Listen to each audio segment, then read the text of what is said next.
Bonjour à tous, bienvenue à ce webinaire organisé dans le cadre du Salon Go 2025. Webinaire consacré à la thématique créer sa micro-entreprise, qui parlera donc du cadre social, fiscal et légal de la micro-entreprise. Je vous invite à poser vos questions via l'onglet questions que vous retrouverez à disposition au bas de votre écran et je traiterai bien évidemment vos questions à la fin de cette présentation. Je précise également que cette visioconférence est enregistrée et que vous pourrez la retrouver très prochainement sur la chaîne YouTube de la CMA et de la CCI. Alors, pour débuter, nous allons du coup voir la première partie de cette présentation, donc le statut juridique de la micro-entreprise. Qu'est-ce qu'une micro-entreprise? Donc, un régime bien évidemment simplifié, spécialement conçu pour les petites activités, notamment avec un cadre social et fiscal allégé, tout simplement pour tester vos projets, surtout votre projet, sans les contraintes temporelles et financières d'une structure classique type EURL, SARL, SAS, SASU, etc. Pourquoi choisir ce statut juridique? Tout simplement parce que vous allez avoir des formalités de création qui vont être rapides et peu coûteuses. On va voir plus de détails tout à l'heure. Idéal pour tester votre projet entrepreneurial sans avoir, comme on l'a dit, les contraintes temporelles et financières et une gestion administrative simplifiée.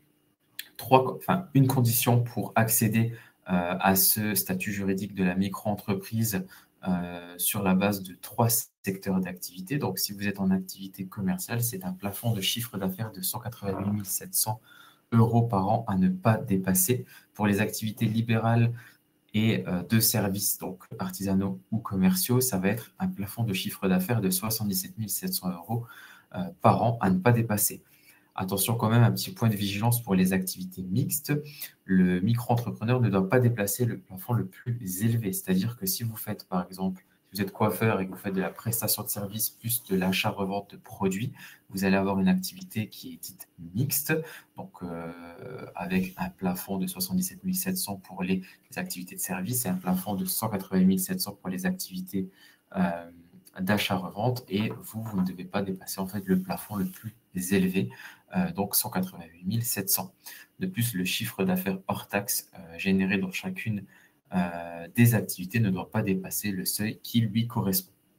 En cas de dépassement, pendant 2 années consécutives de suite, par contre, vous pouvez basculer automatiquement vers le régime réel d'imposition, soit le statut juridique de l'entreprise individuelle classique. Donc, faites simplement attention, à partir du moment où vous vous rapprochez des seuils de la micro-entreprise, dites-vous qu'il est peut-être intéressant pour vous de changer de statut juridique et donc d'anticiper ce changement automatique parce que vous n'avez peut-être pas forcément une situation qui vous dit favorable à un statut juridique de l'entreprise individuelle classique, mais plutôt une SARL par exemple.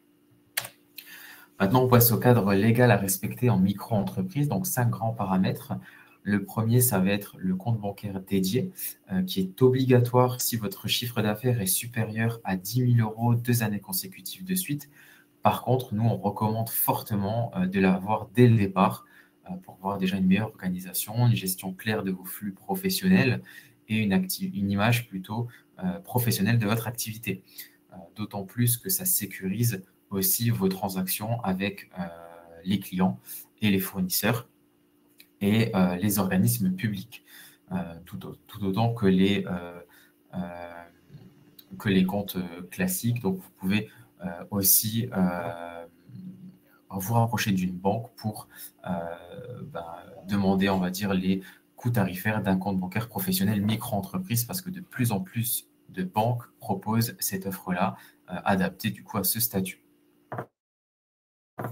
Deuxième paramètre, donc la comptabilité simplifiée. Vous devez tenir un livre des recettes obligatoire que vous fassiez du service ou de l'achat-revente, donc commercial ou service ou libéral, et un registre des achats pour les activités commerciales. Ça peut être en papier ou en numérique. On recommande fortement le numérique, d'autant plus que tout se numérise de plus en plus. La facturation électronique arrive également, donc autant s'habituer au numérique. Cette comptabilité simplifiée doit tout de même répertorier chronologiquement les recettes encaissées et les dépenses effectuées. tout au long de l'année, hein, donc vous pouvez faire ça mois par mois. Attention, concernant la comptabilité, vous ne pouvez pas déduire des charges réelles dans ce régime.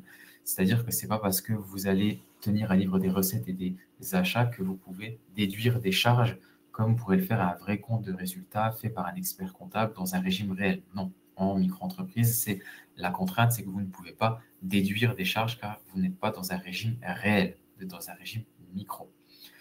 Troisième paramètre, donc vous devez tenir des documents officiels et y faire figurer les mentions légales obligatoires, notamment sur vos factures avec la mention EI, parce qu'une micro-entreprise est une EI, une entreprise individuelle, et cela donc à côté de votre nom commercial ou de votre nom-prénom dans les factures, au moment où vous mettez vos coordonnées.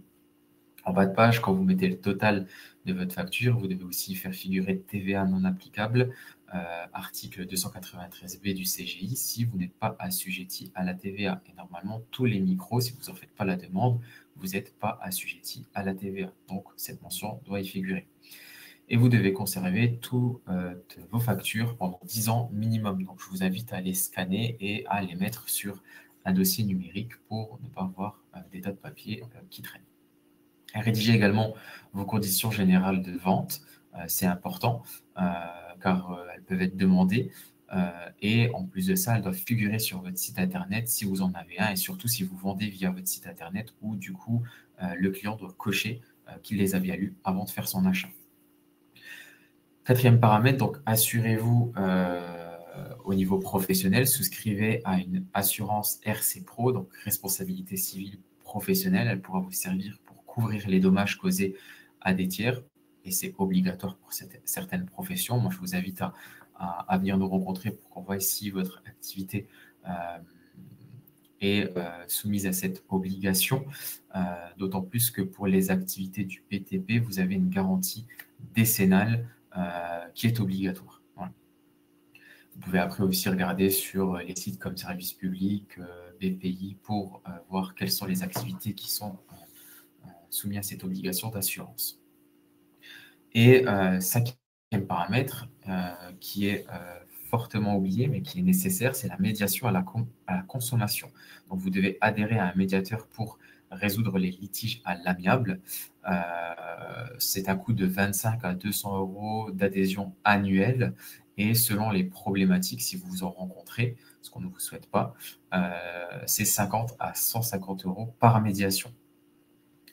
Et ce médiateur à la consommation-là doit être mentionné dans vos CGV, dans votre site et facturé de vie, d'où le fait de tenir des documents officiels. Le cadre social de la micro-entreprise, donc aussi appelé micro-social, ça sera la prochaine partie sur laquelle on va parler. Donc, régime micro-social qui est ni plus ni moins que les cotisations sociales à payer et qui sont proportionnelles à votre chiffre d'affaires réel. Donc, c'est des cotisations sociales que vous payez sur votre chiffre d'affaires et pas sur votre rémunération comme un salarié lambda. Donc là, aujourd'hui, si vous encaissez 1 000 euros, vous allez payer par exemple 12,3 sur ces 1 000 euros pour les activités commerciales, 21,2 pour les activités de services commerciaux ou artisanaux, 24,6 pour les activités libérales relevant de la CIPAV et plus 1% avec 1% en plus en 2026 et 23,2 pour les activités libérales ne relevant pas de la CIPAV. Pour payer ces cotisations sociales, vous devrez faire une déclaration URSSAF sur le site auto-entrepreneur.ursaf.fr. Donc, cette déclaration devra se faire de façon mensuelle ou trimestrielle. Donc ça, c'est un choix que vous faites vous personnellement au moment de votre immatriculation. Moi, je vous recommande de faire mensuel parce que vous en avez 12 sur le mois et du coup, ça va être beaucoup plus facile de se rappeler de faire ces déclarations tous les mois que si c'était par trimestre, où là, il y en a beaucoup moins. Et une fois que vous avez fait du coup votre déclaration mensuelle ou trimestrielle, le paiement suit immédiatement après chaque déclaration. Donc en fait, le site calcule automatiquement les cotisations que vous avez à payer en fonction du montant du chiffre d'affaires que vous allez lui communiquer. Donc, si par exemple vous êtes dans une activité commerciale, vous communiquez sur le site que vous avez encaissé 1 000 euros au mois de janvier, juste après cette déclaration-là, le site vous donne le montant à payer sur la base des 12,3. Attention, si le chiffre d'affaires est nul, aucune cotisation sociale n'est due, mais vous devez faire quand même votre déclaration. Mais du coup, vous n'allez pas avoir de cotisation minimale payée. Donc, vous pouvez choisir l'option pour les cotisations minimales. De ce fait, même si le chiffre d'affaires est nul, vous devrez payer des cotisations et aurez des cotisations minimales. Il s'agit d'avoir des cotisations en fait, qui vous permettent de bénéficier de certaines garanties, comme par exemple les indemnités journalières. Voilà. Et n'oubliez pas que vous pouvez avoir une aide au démarrage qui s'appelle l'ACRE, affiliée du coup à l'URSSAF et non pas à France Travail. Il y a des fois des personnes qui confondent parce qu'il y a deux lettres qui changent, ACRE, ARS. Donc là, c'est l'ACRE et c'est une exonération partielle des cotisations sociales la première année. Donc en fait, on va vous diviser par deux les cotisations sociales qui vous sont afférées. Donc si vous êtes dans une activité commerciale à 12,3, grâce à cette aide-là, vous allez avoir 6 et des brouettes. Ouais. Donc, cette obtention-là, elle est possible si vous répondez à l'un des critères du formulaire que vous pouvez récupérer sur le site de l'URSSAF et que vous devez remplir avec la pièce justificative demandée selon le critère auquel vous répondez. Une fois qu'elle est remplie avec la pièce justificative, vous devez l'envoyer à l'URSSAF avec un accusé de réception, donc par courrier, le jour de l'immatriculation ou au plus tard dans les 45 jours après l'immatriculation. Attention, si vous passez les 45 jours après l'immat, vous ne pourrez plus faire votre demande. Donc c'est pour ça qu'on recommande fortement de le faire le jour de votre immatriculation. Comme ça, c'est tout de suite fait. Maintenant, on passe au cadre fiscal de la micro-entreprise, donc qui s'appelle le micro-fiscal.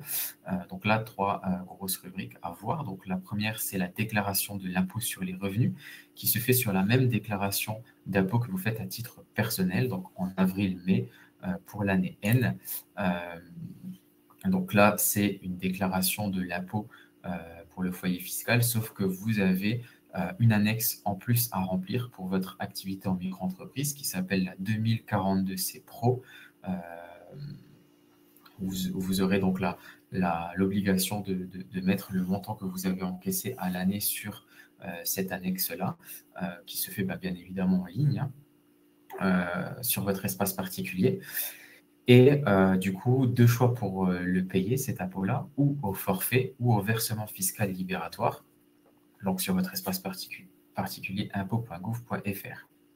Le forfait, ça va être sur la base du barème progressif. Donc, si par exemple, vous êtes sur une activité commerciale, on va vous faire un abattement de 71% sur ce que vous avez déclaré, qui est normalement le chiffre d'affaires encaissé, 50% pour les activités de prestation de services et 34% pour les activités libérales. Donc, si, imaginons, vous êtes sur une activité de prestation de services, vous faites 10 000 € de chiffre d'affaires, vous aurez l'abattement de 50% et ça sera que sur les 5 000 restants que vous allez être imposé en fonction du barème progressif, donc les fameuses tranches d'imposition. Si par contre vous choisissez d'être au VFL, donc versement fiscal libératoire, sur votre espace particulier impôt.gouv.fr, donc là, ça ne se passera pas sur cet espace-là, mais vous devrez payer en même temps que vos cotisations sociales sur le site de l'URSSAF, au moment où vous faites vos déclarations de cotisations sociales, pour le paiement des cotisations sociales.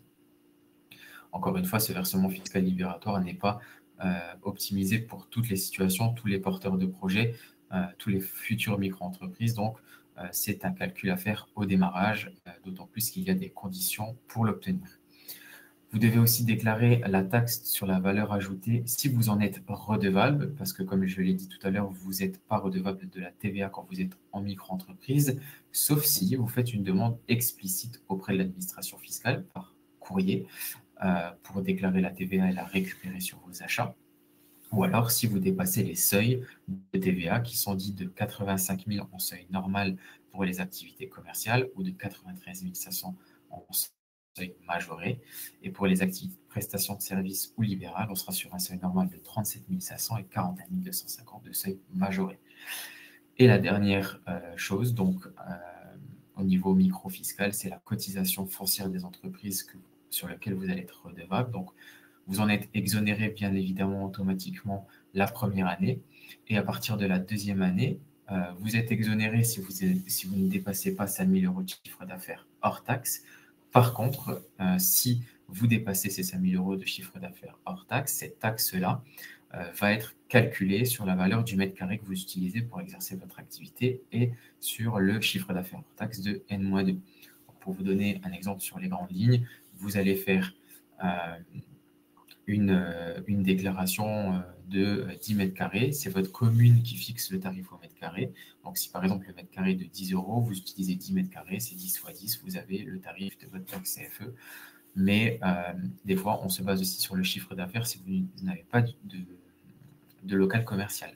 Donc, vous pouvez aussi avoir un simulateur que vous trouvez en ligne pour savoir, en fonction de votre commune, quelle est votre taxe CFE selon votre mètre carré. Et le paiement doit se faire donc avant le 15 décembre sur votre espace professionnel impôts.gouv.fr. Et du coup, vous recevrez vos identifiants espace professionnel par courrier au moment où on vous dira de déclarer sur ce même courrier que vous allez recevoir et que vous allez devoir renvoyer à l'administration fiscale. On va vous demander de déclarer votre nombre de mètres carrés que vous utilisez pour exercer votre activité. Et au niveau de l'immatriculation, donc dernière partie de ce webinaire, donc vous avez deux gros segments à traiter, donc c'est l'avant et l'après. Donc l'avant, obtention du numéro SIRET, identifier tout simplement les accompagnements et les aides disponibles selon votre profil et votre projet. Préparer votre business plan parce que toutes les activités et toutes les situations ne sont pas adaptées au statut de la micro-entreprise. Donc vérifier les seuils de chiffre d'affaires sur la base d'un prévisionnel de chiffre d'affaires que vous préparez pendant la préparation d'un business plan. Et voyez du coup si la micro-entreprise est adaptée ou non à votre activité et au chiffre d'affaires que vous prévoyez de faire. Une fois que vous avez fait ça et que vous êtes sûr, demandez à immatriculer votre activité en micro-entreprise sur le site qui est le guichet unique de l'INPI. C'est gratuit si vous le faites seul, mais si vous souhaitez vous faire accompagner par un expert en formalité auprès de la CMA ou de la CCI, vous pouvez le faire moyennant un tarif. Après, vous devez aussi vérifier le cadre légal autour de votre micro, donc notamment le compte bancaire, les assurances, etc. Tout ce qu'on a vu dans la partie cadre légal. Et n'hésitez pas, si vous en bénéficiez, à demander l'ACRE et l'envoyer avec accusé de réception le jour de votre immatriculation. Après l'obtention du SIRET, donc vous allez devoir vous créer un compte sur le site auto-entrepreneur.ursaf.fr. Vous ne pourrez pas le faire avant parce que vous devez le faire avec votre numéro SIRET. Donc, tant que vous ne l'avez pas, vous ne pourrez pas le faire. Attention, vous aurez une période de 90 jours de battement pour pouvoir faire votre première déclaration de chiffre d'affaires sur ce site-là, que vous ayez choisi mensuellement ou trimestriellement. Donc, pas d'inquiétude. Créez aussi votre compte sur impôts.gouv.fr, donc que ce soit l'espace particulier comme professionnel. Souscrivez à la médiation à la consommation et mettez en place vos outils de gestion, modèle de facture, devis, tableau, comptabilité via Excel, ou utilisez des logiciels tels que henri.com pour gérer tout ça et communiquer votre lancement. Voilà. À partir de là, vous serez prêt à lancer votre micro-entreprise et petite mention sur le fait que vous ne devez pas hésiter à vous faire accompagner par les chambres consulaires CMA ou CCI ou tout autre organisme pour sécuriser vos premiers pas.